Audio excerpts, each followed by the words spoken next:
Selamat pagi SLCC. Ya Tuhan, hari ini kami ingin meninggikan nama-Mu Tuhan. Karena nama-Mu berkuasa Tuhan. Ada kuasa dalam nama Yesus. Katakan. Namanya Tuhanku, menara yang teguh, kota benteng perlindunganku, Allah yang perkasa, Dia Bapa yang kekal, gunung batu keselamatanku. Engkau yang termulia di bumi di surga, termasyhur perkasa selamanya.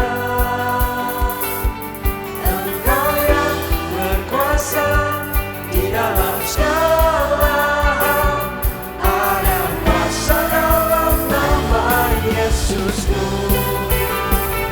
Ayo semua tepuk tangan yuk. Kau luar biasa Tuhan. Nama-Mu berkuasa Yesus. Come on semua.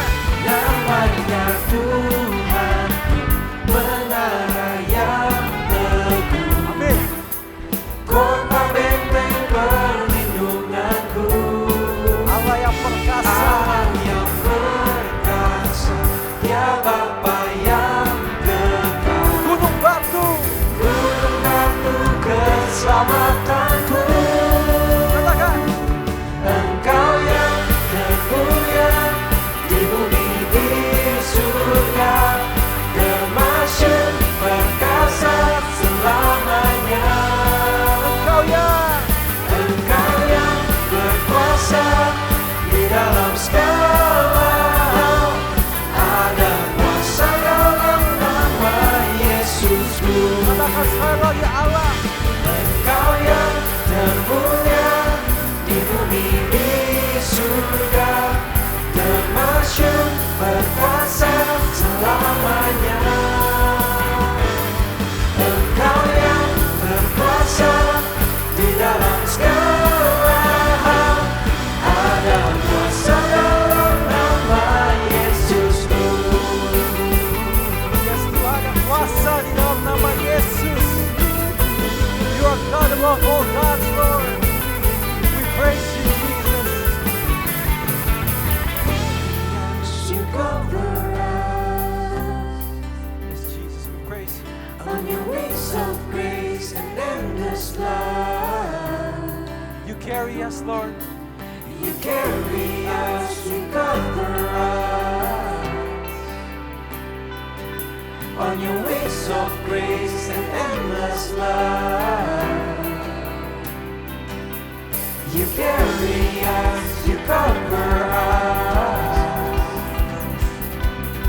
on your wings of grace and endless love. You carry us, you cover us on your wings of grace and endless love. Oh, sing it. It is well. Oh, it is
kuasa yang tak terbatas. Ku yakin Kau nyata di sini, kemenangan terjadi di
crown me with confidence. I am seated in the heavenly place, undefeated, with the one who has conquered it all. You are my champion. Giants fall when you stand undefeated.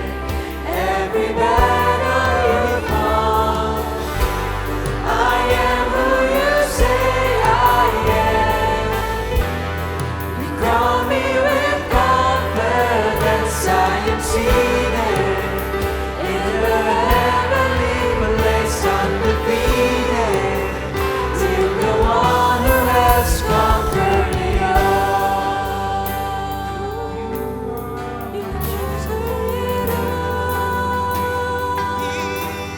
You crown me with confidence. Call upon your name, Jesus. Call upon your worship, Jesus. Lift up your voices. When I lift my voice and shout, every wolf comes crashing down. I have the authority Jesus has given me. When I open up my mouth, miracles start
defeated. And in that I am one. I am who you say I am. You crown me with confidence. I am seated in the heavenly place. I'm defeated. When the Lord has come, I am seated in the heavenly place. I'm defeated with the one who has conquered it all.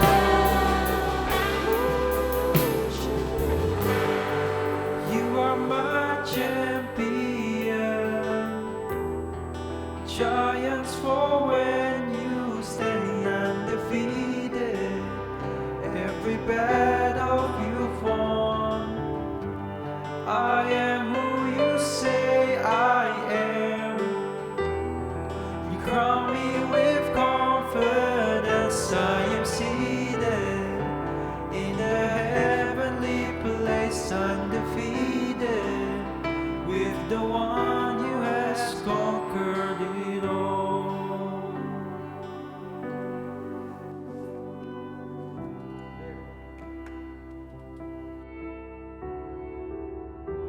Selamat pagi semuanya, Bapak Ibu Saudara sekalian dikasih oleh Tuhan Yesus.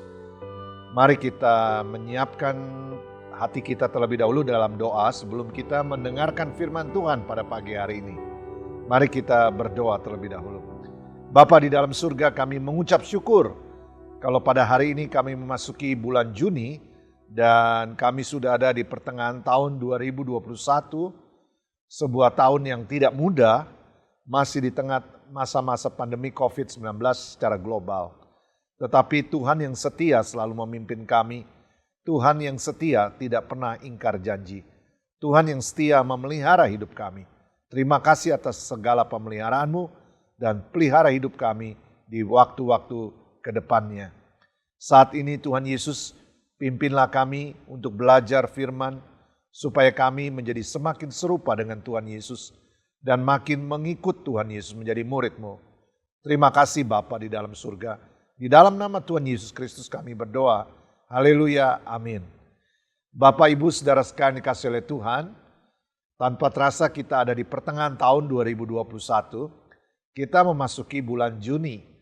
Dan tema gereja SLCC dalam bulan Juni adalah pemuritan atau discipleship. Dan tema hari ini adalah cost of discipleship atau harga yang dibayar untuk sebuah pemuritan. Bapak Ibu Saudara sekalian dikasih oleh Tuhan, bacaan yang kita akan baca hari ini yang akan sama-sama kita pelajari diambil dari kitab Lukas pasal 14 ayat 25 sampai ayat yang ke-35. Lukas pasal 14 ayat 25 sampai ayat yang ke-35. Mari kita baca bersama-sama.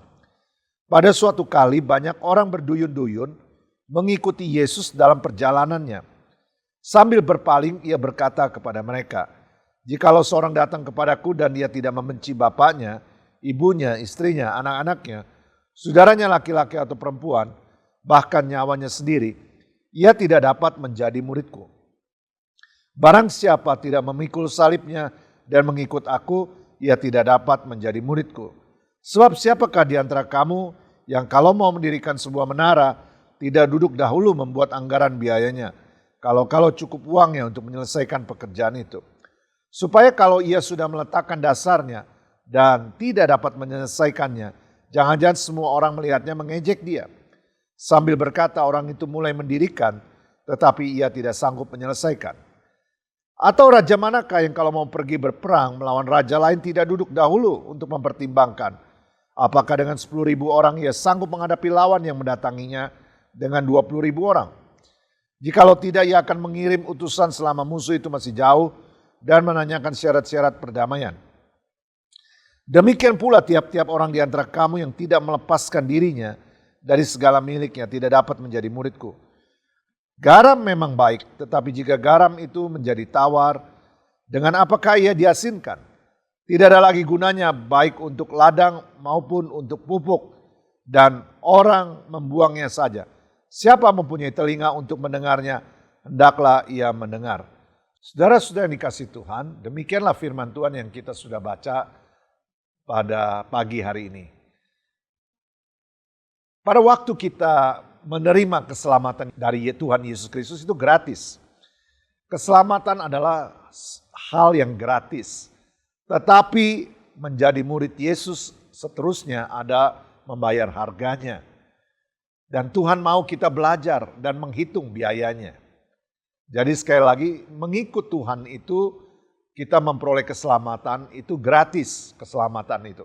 Tetapi menjadi murid Yesus ada harga yang harus dibayar dan itu berlaku seumur hidup kita. Ada sebuah ilustrasi, misalkan saya ingin mendaki gunung Mount Everest atau pegunungan puncak gunung Himalaya.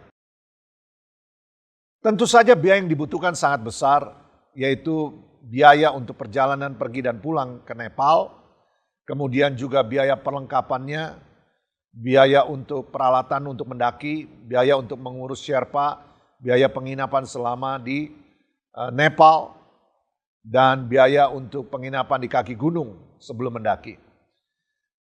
Anggap saja biaya yang dibutuhkan itu adalah sekian miliar.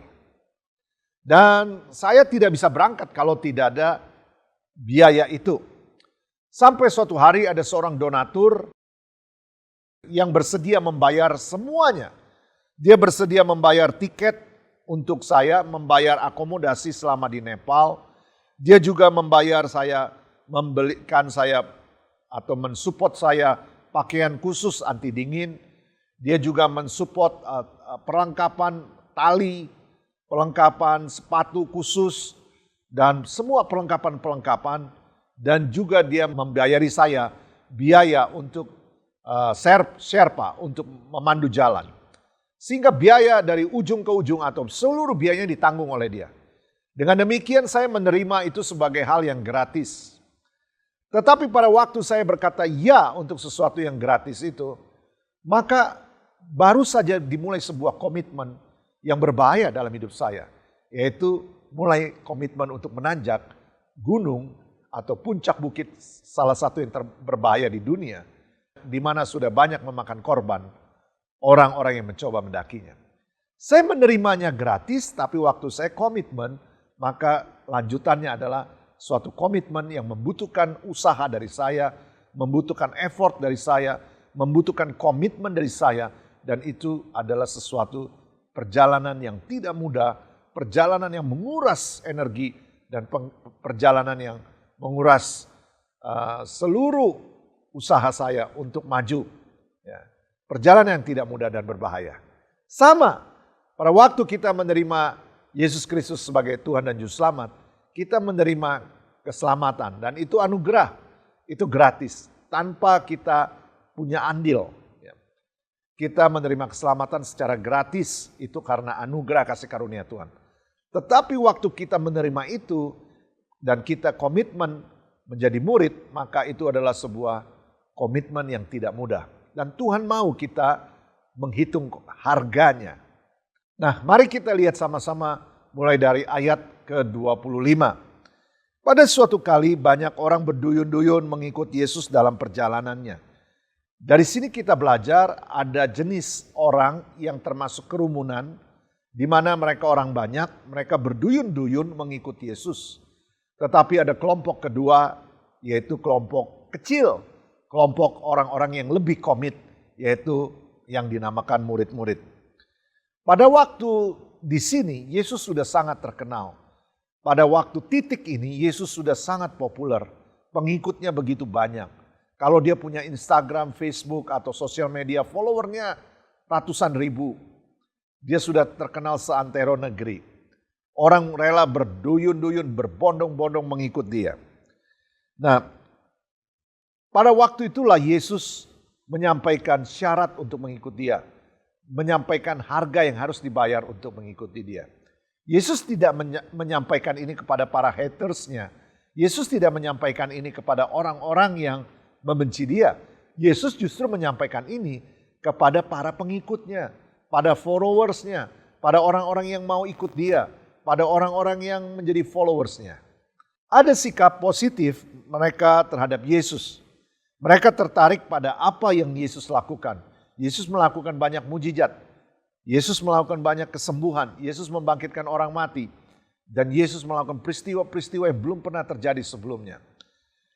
Mereka menganggap diri sebagai pengikut Yesus, tetapi dalam kenyataannya mereka hanya mengikut Yesus dengan santai. Tidak ada komitmen dalam diri mereka. Berbeda dengan para murid yang mengikut Yesus dengan komitmen. Nah, komitmen itulah yang membedakan apakah kita ini termasuk orang berbondong-bondong ataukah kita ini menjadi murid Yesus. Kata komitmen itu menjadi hal yang membedakan. Seseorang itu adalah orang berduyun-duyun ataukah seseorang itu adalah murid Yesus. Komitmen adalah kata yang penting dalam kehidupan kita. Di dalam pekerjaan, hanya orang-orang yang komitmen dalam pekerjaannya, dia akan melakukan hal yang terbaik untuk menyelesaikan tugas-tugas yang dihadapinya. Orang yang bekerja dengan berkomitmen tentu hasilnya berbeda dengan orang yang bekerja tanpa komitmen.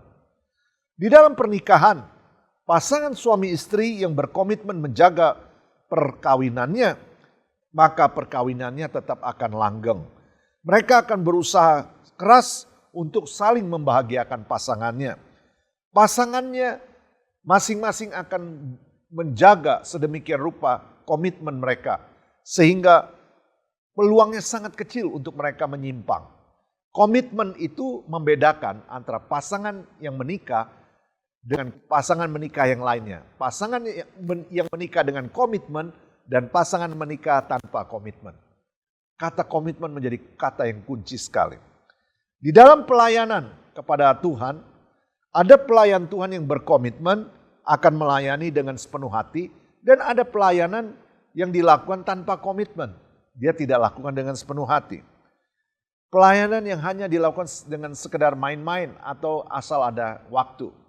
Saudara, kata komitmen ini membedakan banyak hal. Baik dalam pekerjaan, dalam pernikahan, dalam pelayanan, dalam kehidupan sehari-hari. Kalau Anda pelajar yang berkomitmen, tentu saja berbeda dengan seorang pelajar yang tidak ada komitmen. Orang pelajar yang komitmen, dia akan belajar tanpa disuruh. Dia akan berinisiatif belajar. Orang pelajar yang tanpa komitmen, maka dia akan jarang belajar, kecuali mau ujian. Kata komitmen ini juga yang membedakan antara siapa yang mengikuti Yesus secara berduyun-duyun dan siapa yang mengikuti Yesus menjadi muridnya. Ada perbedaan besar antara sekedar terlibat dan berkomitmen. Terlibat itu artinya mau ikut, tetapi pada waktu menghadapi resiko, dia berhenti. Sementara berkomitmen itu, dia mau ikut, ketika menghadapi resiko, dia berani menanggungnya. Itu bedanya antara terlibat dan berkomitmen. Tuhan mau kita tidak hanya terlibat di dalam gereja atau di dalam pelayanan, tetapi Tuhan mau kita berkomitmen. Yesus mencari orang-orang yang berkomitmen, bukan orang yang terlibat. Yesus tidak terkesan dengan banyaknya kerumunan orang. Dia lebih terkesan dengan pribadi-pribadi yang mau berkomitmen. Kondisi gereja hari-hari ini seringkali menunjukkan banyak orang tetapi sedikit yang berkomitmen. Seringkali komitmen total itu kurang, meskipun pengakuan imannya hadir. Inilah sebabnya mengapa seringkali gak ada bedanya orang dunia dengan orang percaya. Tuhan mengharapkan kita komitmen, bukan cuma terlibat. Nah, apa saja komitmen yang harus diambil atau harga yang harus dibayar ketika kita mau menjadi murid Tuhan Yesus? Yang pertama adalah komitmen dalam hubungan-hubungan atau relationship. Di dalam ayat 26 dikatakan, jikalau seorang datang kepadaku dan dia tidak membenci bapaknya, ibunya, istrinya, dan anak-anaknya, saudaranya laki-laki atau perempuan, bahkan nyawanya sendiri, ia tidak dapat menjadi muridku. Di dalam bagian yang lain, kata yang mirip dengan itu atau arti yang sama dengan itu ada di dalam kitab Matius pasal 10 ayat 37. Barang siapa mengasihi bapa atau ibunya lebih daripadaku, ia tidak layak bagiku. Dan barang siapa mengasihi anaknya laki-laki atau perempuan lebih daripadaku, ia tidak layak bagiku. Dalam ayat-ayat ini bukan berarti Tuhan Yesus mengajarkan kita untuk membenci orang tua kita. No, Tuhan bahkan tidak pernah mengajarkan kita untuk membenci sesama kita, apalagi orang tua kita. Sebaliknya Tuhan mengajarkan kita untuk mengasihi sesama kita. Kasihilah Tuhan Allahmu dengan segenap hatimu, dengan segenap pikiranmu, dengan segenap akal budimu. Dan hukum yang kedua yang sama dengan itu adalah kasihilah sesamamu manusia seperti dirimu sendiri. Jelas Tuhan Yesus sangat mengharapkan kita untuk mengasihi sesama. Karena itu tidak mungkin ayat ini dimaksudkan untuk membenci orang tua kita. Bukan. Bahkan saudara masih ingat dalam 10 perintah Allah, perintah nomor 1 sampai 3 mengatur relasi kita dengan Tuhan. Perintah nomor 4 sampai nomor 10 mengatur relasi kita antar manusia. Dan diawali dengan perintah nomor 4, hormatilah bapa dan ibumu. Nah saudara-saudara yang dikasihi Tuhan, apa maksudnya ayat-ayat ini? Di dalam ayat-ayat ini menggunakan gaya bahasa hiperbola. Kalau misalnya kata badannya besar seperti gajah, berarti bukannya orang itu gajah. Hatinya keras seperti batu. Bukan berarti hati orang itu terbuat dari batu. Semangatnya menyala-nyala seperti api yang berkobar-kobar. Bukan berarti semangatnya dari api. Itu adalah gaya bahasa hiperbola. Ketika Tuhan mengatakan ini, dia mau menyatakan bahwa kasih kita kepada Tuhan itu menjadikan yang utama, lebih daripada kasih kita kepada yang lain. Jadi Tuhan adalah Tuhan. Kita tidak mentuhankan manusia. Pada waktu kita mengasihi Tuhan dengan segenap hati kita, pasti kita akan mengasihi sesama kita juga. Nah, saudara-saudara yang dikasihi Tuhan, pada waktu banyak orang percaya harus memilih. Ketika karena imannya dia menghadapi pertentangan dari keluarganya, dia menghadapi pertentangan dari saudara-saudaranya, maka Tuhan mengajarkan kasihilah Tuhanmu terlebih dahulu, lebih daripada keluargamu atau sanak saudaramu. Itu yang dimaksud. Nah saudara, yang pertama adalah komitmen kita dalam mengikut Yesus adalah memperbaharui atau mempengaruhi hubungan-hubungan. Jadi sebelum itu saudara harus menghitung dulu harga yang harus dibayar. Yang kedua, selain hubungan-hubungan, maka kehidupan kita punya komitmen dalam kehidupan kita. Setelah bicara tentang perubahan yang terjadi dalam hubungan-hubungan, Yesus mengajarkan yang kedua adalah perubahan yang terjadi dalam hidup. Ayat selanjutnya, ayat 27. Barang siapa tidak memikul salibnya dan mengikut aku, ia tidak dapat menjadi muridku. Salib adalah bentuk hukuman yang keji pada zaman Romawi, pada zaman Tuhan Yesus hidup. Pada waktu orang memikul salib, artinya orang itu akan dieksekusi di kayu salib. Dan dia mengatakan selamat tinggal kepada kehidupannya. Jadi pada waktu Tuhan berkata, pikulah salibku setiap hari, kita mengatakan selamat tinggal pada keinginan daging kita, pada keinginan kita, dan mengatakan yes kepada keinginan Tuhan. Jadi selain hubungan-hubungan yang berubah, maka kehidupan kita berubah. Kita mengatakan selamat tinggal kepada keinginan-keinginan daging kita. Dan kita mengatakan ya kepada keinginan-keinginan Tuhan. Yang ketiga, kepemilikan mengalami perubahan. Ketika kita komitmen untuk mengikuti Yesus, maka kepemilikan apa yang kita miliki mengalami perubahan. Cara berpikir kita, cara memandang kita, mindset kita berubah. Dalam ayat 33 dikatakan, demikian pula tiap-tiap orang di antara kamu yang tidak melepaskan dirinya dari segala miliknya tidak dapat menjadi muridku. Mudah untuk dikatakan tapi sulit untuk dilakukan. Bukan berarti kita melepaskan semua hak milik kita, bukan. Tetapi kalau sampai kita memiliki sesuatu, kita tahu bahwa ini adalah titipan Tuhan kepada kita. Jadi kita sebagai steward, kita sebagai pengelola, kita mengelolanya dengan takut akan Tuhan. Kalau saudara punya jabatan di dalam sebuah pekerjaan, kalau saudara memiliki jabatan yang diamanatkan di dalam pemerintahan, atau saudara memiliki suatu posisi tertentu, maka saudara harus tahu bahwa itu bukan milik saudara. Itu adalah titipan Tuhan untuk saudara dan saudara harus pakai, saudara harus kelola dengan bertanggung jawab dan takut akan Tuhan. Kalau saudara memiliki harta benda, saudara memiliki anak, saudara memiliki pasangan hidup, itu adalah titipan Tuhan. Jadi kita harus menghargai itu, kita harus menghormati itu, menjaga itu, merawat itu, tetapi semuanya itu adalah untuk kemuliaan Tuhan. Jadi harga yang harus dibayar untuk mengikuti Yesus itu mengubah cara kita memiliki hubungan-hubungan dengan keluarga, dengan anak-anak, bahkan dengan rekan-rekan kita. Bahwa hubungan kita dengan Kristus yang terutama, yang lain ada di bawahnya, mengikuti ordernya, tatanannya. Kalau kita mengasihi Tuhan, maka kita pasti mengasihi orang tua kita dan anak-anak kita, atau saudara-saudara atau sesama kita. Relasi yang benar dengan Tuhan membuat relasi kita dengan sesama menjadi benar. Pada waktu kita komitmen dengan Tuhan, ada harga yang harus dibayar, berubah hubungan-hubungan. Yang kedua juga berubah hidup kita, yaitu dengan memikul salib Tuhan. Dengan memikul salib kita tahu bahwa kita mengatakan goodbye kepada kehidupan lama kita. Goodbye pada kebiasaan-kebiasaan lama kita. Kita mengatakan goodbye kepada pergaulan-pergaulan kita yang rusak. Kita mengatakan goodbye pada bacaan-bacaan yang kurang baik. Kita mengatakan goodbye pada tontonan-tontonan yang tidak baik. Kita mengatakan selamat tinggal kepada kehidupan lama kita, kepada keinginan daging kita. Pada waktu kita komitmen kepada Tuhan, mengikut Tuhan menjadi muridnya, maka yang ketiga adalah mindset cara pandang kita terhadap kepemilikan itu berubah. Kalau sampai kita memiliki sesuatu, itu semua adalah titipan Tuhan. Saya hanya sementara menggunakan ini selama saya hidup. Dengan demikian saya menghormati Tuhan.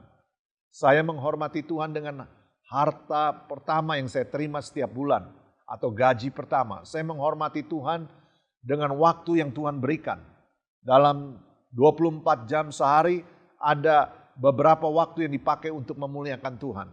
Dalam saat teduh, dalam satu minggu ada beberapa waktu di mana saya bisa sabat, saya bisa menyembah Tuhan, beribadah di gereja. Di dalam waktu satu bulan ada sesuatu yang saya kembalikan kepada Tuhan dari hasil pertama yang saya terima. Semuanya itu hanya titipan. Saya hanya sebagai pengelola. Kita hanya sebagai pengelola. Nah, ketika itu Tuhan Yesus langsung masuk ke dalam ayat yang ke-28. Dia menyuruh kita menghitung. Dalam ayat 28 sampai ayat 32 dia menjelaskan sebelum kita disuruh mengikuti Yesus, kita disuruh menghitung biayanya. Nah, kalau Anda jualan, jangan kasih harga di awal. Kalau biasanya orang marketing, sales, kalau menjual sesuatu, dia menyampaikan kehebatan produknya. Tidak bicara harga di awal. Harga terakhir aja. Nanti kalau produknya udah bagus, orangnya tertarik baru bicara harganya. Berbeda dengan Tuhan Yesus. Dia langsung bicara harga di awal. Dia langsung bicara harga di awal. Yaitu harganya, hubungan-hubungan kamu akan berubah. Cara hidup kamu akan berubah. Bagaimana dalam hal kepemilikan kamu akan berubah. Jadi kamu harus menghitung itu dulu. Di ayat 28 dikatakan, sebab siapakah di antara kamu yang mau mendirikan sebuah menara, tidak duduk dahulu membuat anggaran biayanya. Kalau cukup uangnya untuk menyelesaikan pekerjaan itu. Supaya jikalau ia sudah meletakkan dasarnya dan tidak dapat menyelesaikannya, jangan-jangan semua orang yang melihatnya mengejek dia. Sambil berkata, orang itu mulai mendirikan tetapi ia tidak sanggup menyelesaikannya. Atau raja manakah yang kalau mau pergi berperang melawan raja lain tidak duduk dahulu untuk mempertimbangkan apakah dengan 10.000 orang ia sanggup menghadapi lawan yang mendatanginya dengan 20.000 orang. Jikalau tidak, ia akan mengirim utusan selama musuh itu masih jauh untuk menanyakan syarat-syarat perdamaian. Dengan kata lain, Yesus mau mengatakan, jangan mulai jika Anda tidak bisa menyelesaikannya. Jangan ikut aku dengan hanya mengejar berkat-berkat saja. Jangan mengikut aku untuk mendengarkan pengajaran-pengajaran yang bagus saja. Jangan mengikut aku untuk mendapatkan semangat saja. Tetapi kalau mau ikut aku, kamu harus menghitung harga yang harus dibayar. Itulah maksud Tuhan di ayat-ayat ini. Jadi langsung di awal dia menyampaikan harganya. Apa aja harganya? 3 hal tadi. Pertama, komitmen kita di dalam hubungan-hubungan. Di dalam keluarga, di dalam komunitas, di dalam teman-teman. Bahwa hubungan kita dengan Tuhan tertinggi. Kita jangan kompromikan. Cara kita punya hubungan berbeda dengan setelah kita menjadi murid Yesus. Bukan berarti kita menjadi orang yang terpisah dari lingkungan. Bukan. Tetapi tentu kita tidak tercemar. Apalagi kita mempengaruhi yang buruk. Dan kita tidak dipengaruhi yang buruk. Yang kedua apa? Komitmen harga yang harus dibayar ketika mengikuti Yesus. Hidup kita berubah. Hidup kita setiap hari adalah memikul salib. Memikul salibnya bukan hari Minggu. Setiap hari kata Tuhan. Pada waktu orang memikul salib, dia berkata, selamat tinggal kehidupan lama. Orang yang memikul salib biasanya berujung dengan eksekusi di kayu salib. Dengan mengatakan, memikul salib berarti kita mengatakan selamat tinggal dengan kebiasaan-kebiasaan lama kita. Selamat tinggal dengan cara hidup kita yang lama. Dan itu setiap hari. Komitmen yang ketiga adalah kepemilikan. Kalau kita memiliki istri, memiliki suami, memiliki anak, memiliki harta benda, memiliki jabatan, memiliki pekerjaan, semuanya hanya sementara titipan Tuhan. Karena itu kita harus melakukannya, menggunakannya dengan bertanggung jawab. Kalau kita bisa punya waktu, kita harus menggunakannya dengan mengembalikan waktu kita sebagian buat Tuhan. Istri kita bisa melayani Tuhan atau suami kita dorong melayani Tuhan. Anak-anak kita dorong melayani Tuhan. Semuanya dikembalikan kepada Tuhan. Cara kita melihat kepemilikan menjadi berbeda. Bukan buat saya, me, tetapi buat Tuhan. Itulah Tuhan Yesus mau kita menghitung biayanya. Nah, yang kelima saudara-saudara, konsekuensinya ketika itu tidak terjadi. Di ayat 34 dan 35 dikatakan demikian. Garam memang baik, tetapi jika garam sudah menjadi tawar, dengan apa ia diasinkan? Tidak ada lagi gunanya baik untuk ladang maupun untuk pupuk, dan orang membuangnya saja. Siapa mempunyai telinga untuk mendengar, hendaklah ia mendengar. Garam pada waktu zaman Tuhan Yesus hidup itu terhampar di tanah. Jadi dia bercampur dengan kotoran-kotoran. Dia bukan garam murni seperti di dapur sehari-hari ini. Kalau garam di tempat kita di dapur itu garam 100%.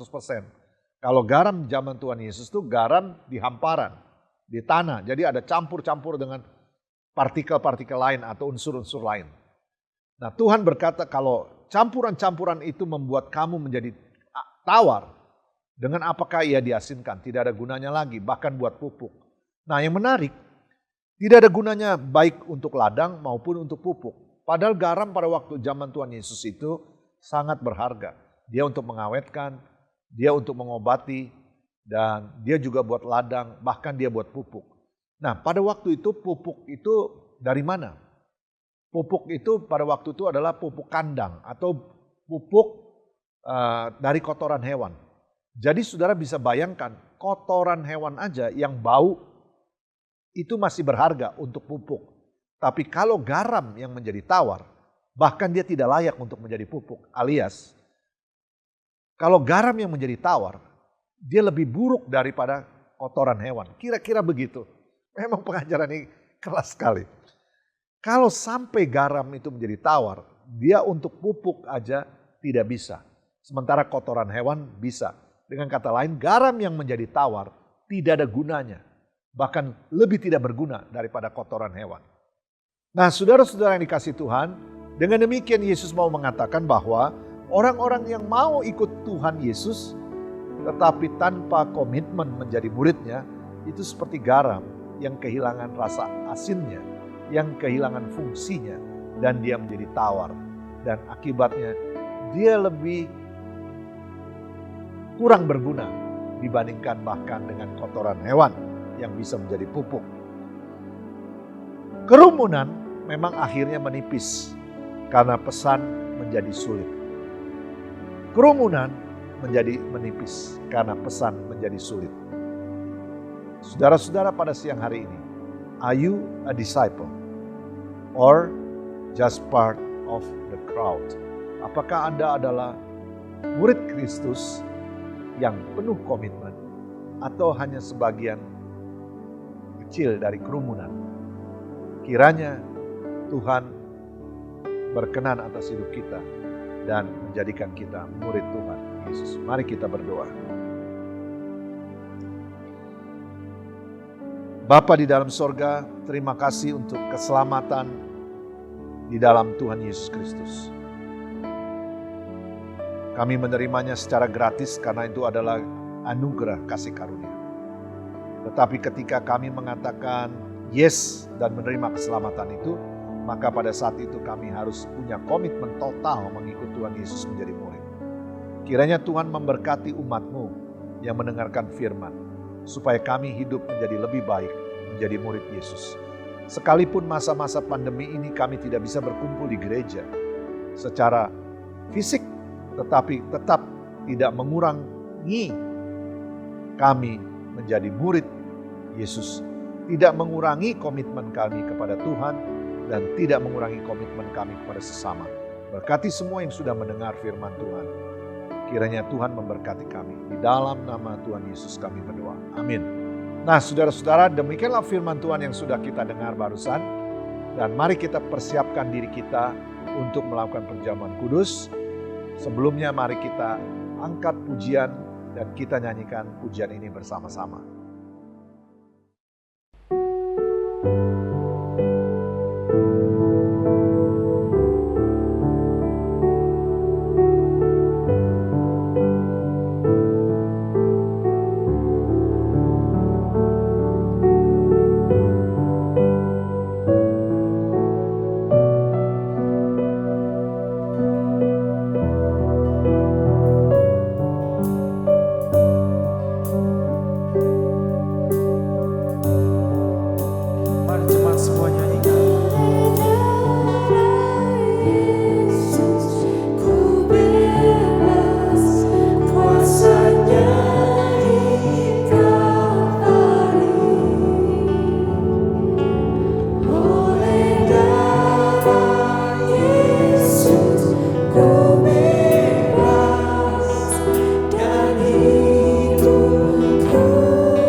Bapak Ibu Saudara sekalian, apakah sudah memegang roti dan anggur di tangan kita? Kalau sudah, mari kita periksa hati kita terlebih dahulu sebelum kita melakukan makan dan minum roti dan anggur perjamuan ini. Mari kita periksa hati kita, sebab setiap kali kamu makan roti ini dan minum cawan ini, kamu memberitakan kematian Tuhan sampai Dia datang. Jadi barang siapa dengan cara yang tidak layak makan roti atau minum cawan Tuhan, ia berdosa terhadap tubuh dan darah Tuhan. Karena itu hendaklah tiap-tiap orang menguji dirinya sendiri. Baru sesudah itu ia makan roti dan minum dari cawan itu. Saudara-saudara yang dikasihi oleh Tuhan, mari kita periksa diri kita terlebih dahulu. Kalau ada salah sama Tuhan, akui semua dosa-dosamu dan kesalahanmu. Kalau ada salah sama sesama atau melakukan pelanggaran kepada sesama, minta ampun kepada sesama dan saling memaafkan. Mari kita periksa hati kita terlebih dahulu.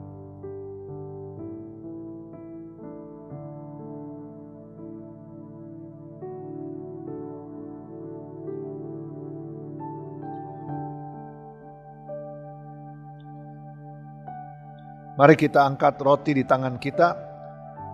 Sebab apa yang telah kuteruskan kepadamu telah aku terima dari Tuhan, yaitu bahwa Tuhan Yesus pada malam waktu diserahkan, dia mengambil roti, dan sesudah itu dia mengucap syukur atasnya, dan ia memecah-mecahkannya dan berkata, inilah tubuhku yang diserahkan bagi kamu, perbuatlah ini menjadi peringatan akan aku. Saudara yang dikasihi oleh Tuhan, bukankah roti yang kita pecah-pecahkan ini adalah persekutuan kita dengan tubuh Kristus? Dalam nama Tuhan Yesus, makanlah.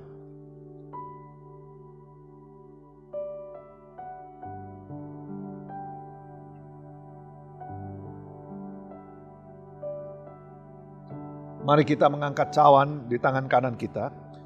Demikian juga dia mengambil cawan sesudah makan lalu berkata, cawan ini adalah perjanjian baru yang dimeteraikan oleh darahku. Perbuatlah ini setiap kali kamu meminumnya menjadi peringatan akan aku. Saudara, bukankah cawan pengucapan syukur kita yang atasnya kita mengucap syukur adalah persekutuan kita dengan darah Tuhan Yesus Kristus? Amin. Dalam nama Tuhan Yesus minumlah.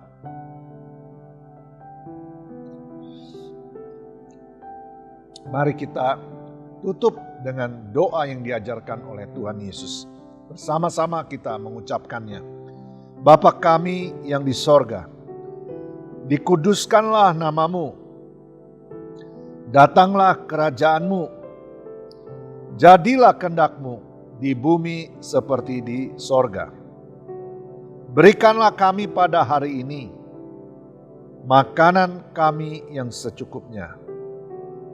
Dan ampunilah kami akan kesalahan kami, seperti kami juga mengampuni orang yang bersalah kepada kami.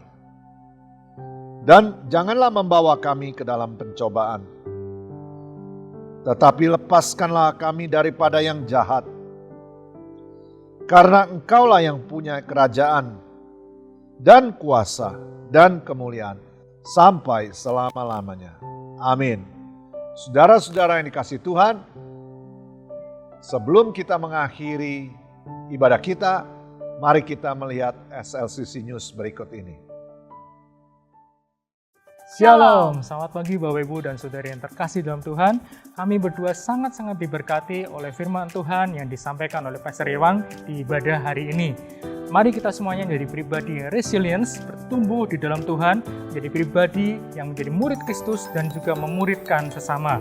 Mari kita terus menjadi alat Tuhan yang luar biasa. Dan di pagi yang indah ini, izinkan sebelum kita menerima doa berkat, kami menyampaikan beberapa informasi penting kepada Bapak Ibu dan Saudara yang terkasih. Minggu ini, tanggal 6 Juni 2021 adalah minggu pertama di bulan Juni. Untuk itu, kami berdua mengajak kita semua untuk membawa persembahan perpuluhan ke dalam rumah Tuhan. Dan Bapak Ibu yang ingin membawa persembahan perpuluhan dapat mentransfer ke rekening gereja yang tertera di layar Bapak Ibu. Dan informasi kedua yang akan kami sampaikan adalah kelas pendalaman Alkitab Dig Deeper yang akan kembali diadakan pada tanggal 15 Juni 2021 via Zoom. Bagi Bapak Ibu yang belum mendaftarkan diri, dapat segera mendaftar pada SLCC Hotline Center. Dan mari kita terus belajar firman Tuhan lebih dalam lagi. Dan untuk mengisi liburan sekolah tahun ini, SLKid akan mengadakan VBS Vacation Bible Study yang akan diadakan pada tanggal 3 sampai 4 Juli 2021. Jadi bagi Bapak Ibu yang memiliki anak usia 6 sampai 12 tahun bisa mendaftar di hotline SLCC. Dan pendaftaran akan ditutup pada tanggal 13 Juni mendatang. Dan berikut kita saksikan informasi penting lainnya.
Kami mengajak Bapak Ibu untuk dapat bangkit berdiri. Mari kita berdoa syafaat terlebih dahulu. Mari kita berdoa. Bapa yang surga, kami bersyukur terima kasih atas firman berkat-Mu yang Kau berikan hari ini Tuhan. Kami percaya Tuhan, kami akan terus ada dalam penyataan kuasa kasih-Mu dalam hari-hari kami Tuhan. Semuanya Tuhan Yesus yang melihat tayangan ini Tuhan, kami percaya ada dalam kuasa kasih-Mu. Semua yang sakit Kau pulihkan Tuhan Yesus, yang letih lesu Kau berikan kekuatan, berikan semangat yang baru, dan kami percaya Tuhan, Kau selalu ada bersama dengan kami. Dan Bapa, kami juga mau berdoa buat bangsa kami Tuhan, bangsa di mana Kau tempatkan kami berada.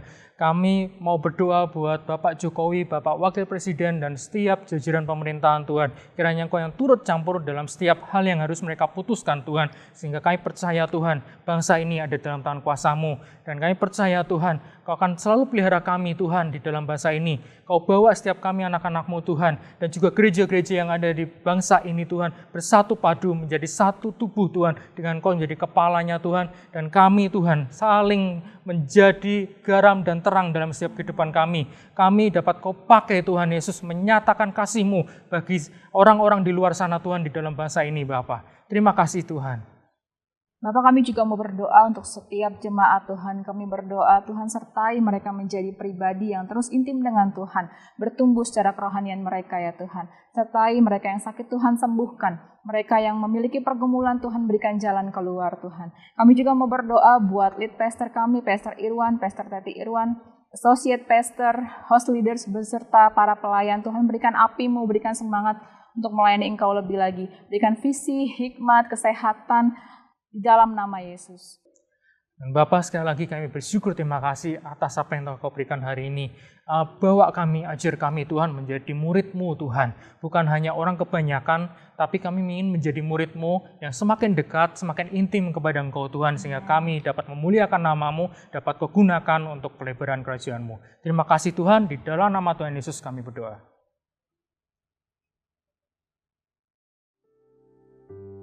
Bapak, Ibu, Saudara sekalian dikasihi oleh Tuhan, demikianlah ibadah kita hari ini. Hari ini kita belajar bahwa Tuhan Yesus lebih tertarik bukan kepada orang banyak kerumunan, orang berduyun-duyun, tetapi orang-orang yang menjadi muridnya. Apa bedanya orang berduyun-duyun dengan murid? Ada pada satu kata, yaitu komitmen. Orang yang mengikut Yesus, lalu ketika menghadapi masalah, menjadi mundur tanpa komitmen, maka dia ada di tahap orang berduyun-duyun. Orang yang mengikuti Tuhan Yesus, ketika menghadapi masalah dia tetap setia kepada Tuhan Yesus, maka dia adalah murid. Kiranya Anda semua menjadi murid-murid Tuhan Yesus. Mari kita bangkit berdiri dan kita akhiri ibadah kita. Arahkan hati saudara kepada Tuhan. Saudara-saudara, Bapak Ibu sekalian yang dikasihi oleh Tuhan, Tuhan memberkatimu, Tuhan melindungimu. Tuhan menyinari engkau dengan wajah-Nya dan memberikan kau kasih karunia. Tuhan menghadapkan wajah-Nya kepadamu dan memberikan kau damai sejahtera. Karena itu berkat dan rahmat dari Allah Bapa, cinta kasih dari Tuhan Yesus Kristus, persekutuan yang manis dengan Roh Kudus, selalu menyertai hidupmu hari ini dan selama-lamanya. Di dalam nama Tuhan Yesus, semua yang menerimanya, mari sama-sama dengan iman katakan amin. Saudara-saudara, Bapak Ibu sekalian, dengan demikian ibadah kita sudah selesai. Jangan lupa selalu menggunakan masker, menjaga jarak, menjauhi kerumunan, mencuci tangan. Kita saling menjaga di masa-masa pandemi ini. Dan selamat hari Minggu, selamat waktu bersama keluarga. Tuhan Yesus memberkati.